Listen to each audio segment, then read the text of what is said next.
Balcony में बैठी निर्मला जी आस पड़ोस के घरों को निहार रही थी।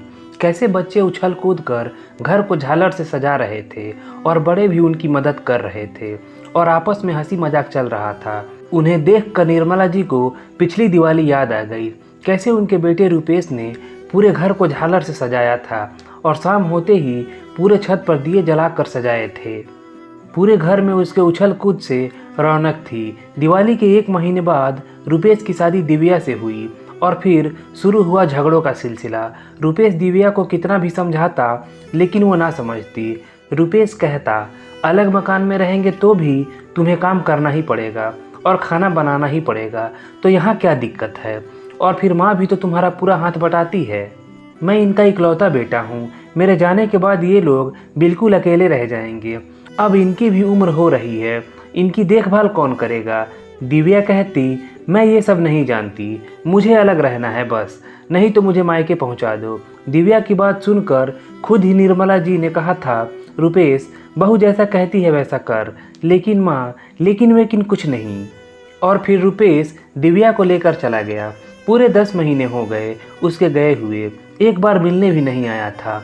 निर्मला जी जानती थी कि रुपेश उनसे गुस्सा है क्योंकि वो घर से जाना नहीं चाहता था, लेकिन निर्मला जी के कहने से ही वो गया था।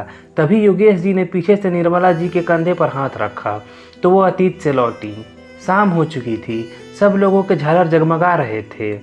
सब लोग इधर उधर और छत पर दिया जला रहे थे। योगेश जी ने कहा, तुम दिया नहीं जलाओगी?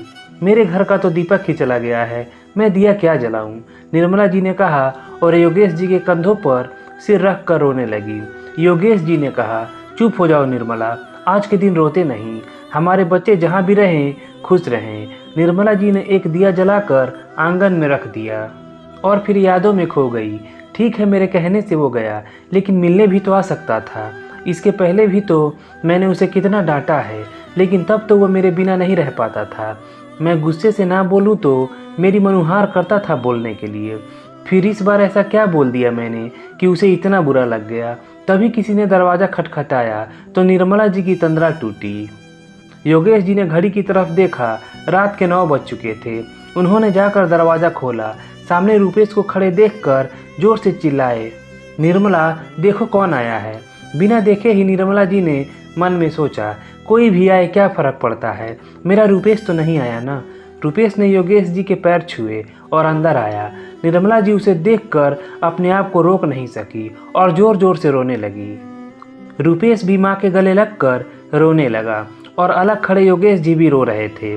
थोड़ी देर बाद योगेश जी ने दोनों को चुप कराया। निर्मला जी ने पूछा, बहू नहीं आई?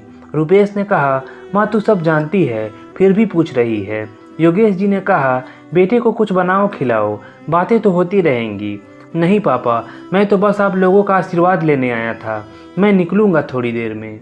रुपेश जो मिठाई लेकर आया था उसमें से निकाल कर निर्मला जी को खिलाया और फिर योगेश जी को, और बोला, माँ अब कोई त्यौहार अच्छा नहीं लगता, किसी भी त्यौहार का उत्साह नहीं है मन में।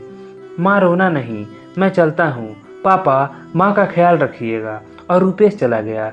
तब निर्मला जी ने कहा, मुझे पता है कि तुझे कोई भी त्यौहार अच्छा क्यों नहीं लगता, और उनके आंखों से आंसू झरने लगे।